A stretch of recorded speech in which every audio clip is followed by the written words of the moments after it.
नमस्ते साथीहरु, आज हामी कोलाइजन टपिकको नेक्स्ट टाइप इनइलास्टिक कोलिजनको बारेमा डिस्कस गर्न गइरहेका छौं। अस्ति अघिल्लो भिडियोमा हामीले इलास्टिक कोलिजनको बारेमा डिस्कस गर्यौं, त्यसको डेरिभेसन्सहरु गर्यौं।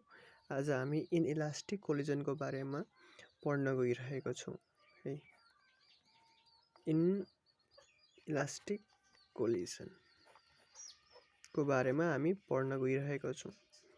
इनइलास्टिक कोलिजनको के प्रोपर्टिजहरु म भनिदिहालेँ। इनइलास्टिक कोलिजन भनेको थाहा छँदैछ हामीलाई, कुनै दुई वस्तु सर्टेन टाइमको लागि के ठोकिनु अथवा कन्ट्याक्टमा आए, फिजिकल कन्ट्याक्टमा हैन, इन्टर्याक्ट भए र त्यसलाई नै कोलिजन भन्छ। र इनइलास्टिक कोलिजन चाहिँ कस्तोलाई भन्छ भने जसको मोमेन्टम त कन्जर्भ हुन्छ है, तर काइनेटिक एनर्जी चाहिँ कन्जर्भ हुँदैन है। जसको मोमेन्टम कन्जर्भ हुन्छ, काइनेटिक एनर्जी पनि कन्जर्भ हुन्छ, त्यो इलास्टिक कोलिजन। तर मोमेन्टम कन्जर्भ हुन्छ तर काइनेटिक एनर्जी चाहिँ कन्जर्भ हुँदैन, त्यसलाई चाहिँ इनइलास्टिक कोलिजन भनिन्छ। र इनइलास्टिक कोलिजनमा कोलिजन इन वान डाइमेन्सन, आज हामी वान डाइमेन्सनको इनइलास्टिक कोलिजनको बारेमा डिस्कस गर्न गइरहेको छौँ, जहाँ दुईटा वस्तु हुन्छ है। एबी वस्तु हुन्छ र एबी वस्तुमा बी चाहिँ रेस्टमा हुन्छ र ए चाहिँ मोसनमा हुन्छ है। र दुईटा वस्तु ठोकिन्छ र ठोकिसके पछाडि यो दुईटै एउटै वस्तु बनेर, यो दुईटै अट्याच भएर ठोकिने बित्तिकै के भयो, यो बीमा ए चाहिँ पस हो अथवा अट्याच भयो यिनीहरू। र अट्याच भएर कमन भेलोसिटी भनेको एउटै वस्तु बनेर एउटै भेलोसिटीमा के गर्छ, मुभ गर्छ। इन वान डाइमेन्सन भनेको जहिले पनि वान डाइरेक्सन हुन्छ भने पछाडि यो पुरै यसको जुन यो कोलाइजनको डिरेक्सन भनेको यतातिर छ। यो जुन ए बडी छ यतातिर आउँदैछ, यो रेस्टमा छ, यहाँ ठोक्यो, यो ठोके पछाडि दुईटा एउटै वस्तु बने र यतैतिर गए है। यसको सम सर्टेन एउटा फाइनल भेलोसिटीले यही डिरेक्सनमा गए, यही डिरेक्सनमा गए है त। यति बुझौँ। फिगरको नाम लेखौँ। यसलाई पर्फेक्टली इनइलास्टिक भनिन्छ है। फर ए काइन्ड इन्फर्मेसन, यसलाई पर्फेक्टली इनइलास्टिक कोलाइजन भनिन्छ। इनइलास्टिक कोलाइजन मात्रै चाहिँ अहिले 11 मा डिस्कस गर्दैनौँ, किनभने त्यो डिफिकल्ट हुन्छ है। जसमा इनिसियल भेलोसिटी अफ बी चाहिँ 0 हुन्छ, मतलब बी रेस्टमा हुन्छ। यसको मास एमए सपोज गर्ने, यसको मास एमबी, यसको भेलोसिटी युए सपोज गर्ने हो भने यसको भेलोसिटी चाहिँ 0 हुन्छ, किनभने यो रेस्टमा छ, यो के छ, यो चाहिँ मोसनमा छ र यतैतिर आउँदैछ हैन। ल, यो कन्डिसन बुझिसके पछाडि अब हाम्रो मैले भनिहालेँ प्रोपर्टिजमा सबैभन्दा सुरु भनेको थिएँ मोमेन्टम कन्जर्भड है। मोमेन्टम कन्जर्भड हुन्छ। इनइलास्टिकमा पनि मोमेन्टम चाहिँ कन्जर्भड हुने गर्छ। र त्यसबाट हामीले यसको भेलोसिटी, हाम्रो काम भनेको यो फाइनल भेलोसिटी एक्सप्रेसन निकाल्ने हो। हामीले के गर्छौँ, भेलोसिटीको एक्सप्रेसन निकाल्छौँ। अब यसमा मोमेन्टम कन्जर्भ भनेको मैले अगाडि पनि भनेको थिएँ, अगाडिको भिडियोहरूमा पनि इलास्टिकको कुरा गर्दाखेरि पनि, कि यसको मोमेन्टम र यसको मोमेन्टमको sum, total initial momentum is equals to total final momentum भनेको यो दुईटा बडीको जुन ठोकिसके पछाडि जे रिजल्ट आयो, जुन भेलोसिटी आयो, त्यतिखेरको मोमेन्टम अफ दुईटा बडीको सम इक्वल हुन्छ। यो दुईटाको बडीको मोमेन्टमको सम इज इक्वल्स टु यो दुईटा बडीको मोमेन्टमको सम, मतलब ठोकिसके पछाडि रिजल्टको मोमेन्टम हो र ठोकिनुभन्दा अगाडिको मोमेन्टम चाहिँ इक्वल हुन्छ। भन्नुको मतलब यसको मोमेन्टम भनेको एको initial momentum, mass into velocity हो मोमेन्टम भनेको, भने पछाडि एको मास भनेको एमए हो, भेलोसिटी भनेको युए हो, प्लस बीको मोमेन्टम भनेको के हो, मास इन्टु भेलोसिटी भनेको युबी। अहिले हामी युबी नै लेख्छौँ, इज इक्वल्स टु, यहाँ यो पनि ए नै हो नि, बडी त ए नै हो, बी हो, मासमा त कुनै चेन्जेस आउँदैन, मास त्यो नै हुन्छ। भेलोसिटी चाहिँ दुइटै कमन भेलोसिटी भीले जाँदैछ भने पछाडि momentum of A, final momentum of A के हुन्छ, M A into B plus M B into V नै हुन्छ बीको नि, किन एउटै बडी त बनेर जाँदैछन्। अब यसलाई यता लेफ्टमा ल्याउने र कमान तान्ने भने के हुन्छ, बी कमन आउँछ एमए एमबी हुन्छ र यसलाई यतापट्टि साइडमा लेखौँ जस्ताको त्यस्तै केही चेन्जेस छैन यसलाई यता लिएर कमन तानेको अब भी को भ्यालु निकाल्छौँ यसबाट M A U A plus M B U B by M A plus M B अब हामीलाई थाहा छ युबी त 0 युबी त 0 हुने पछाडि हाम्रो एक्सप्रेसन कस्तो हुन्छ भेलोसिटीको भन्दाखेरि एमएयुए बाई एमए प्लस एमबी यो हाम्रो फाइनल एक्सप्रेसन हुन्छ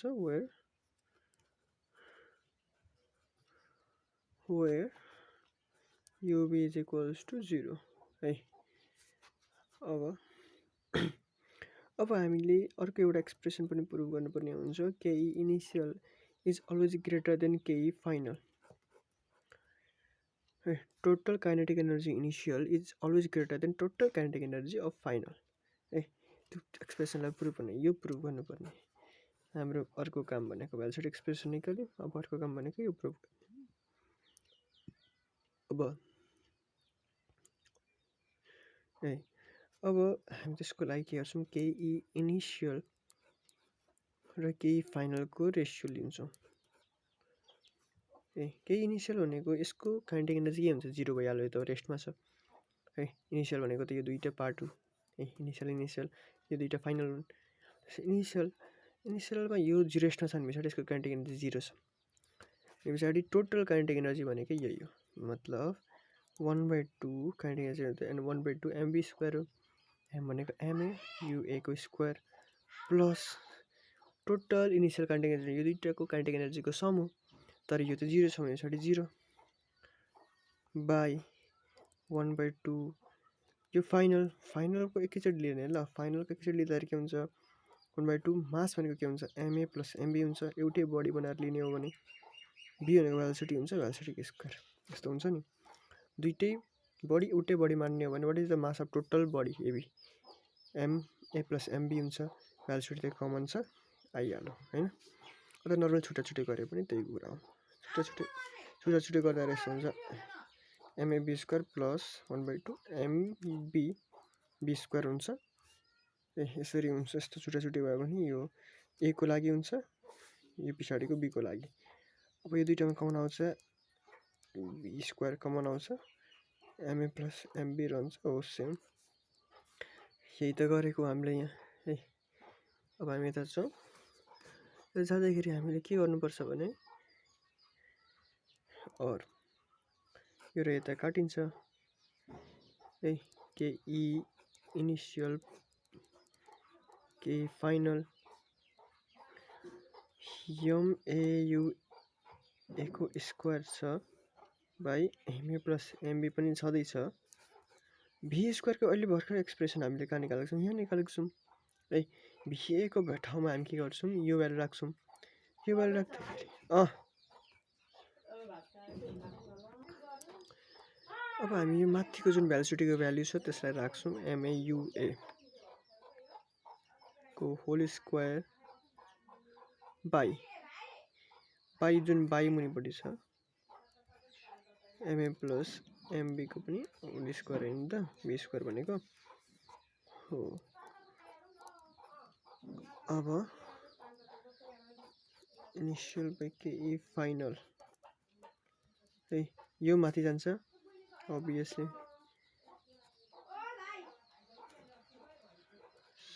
एमबी को होल स्क्वायर माथि आएको एमबी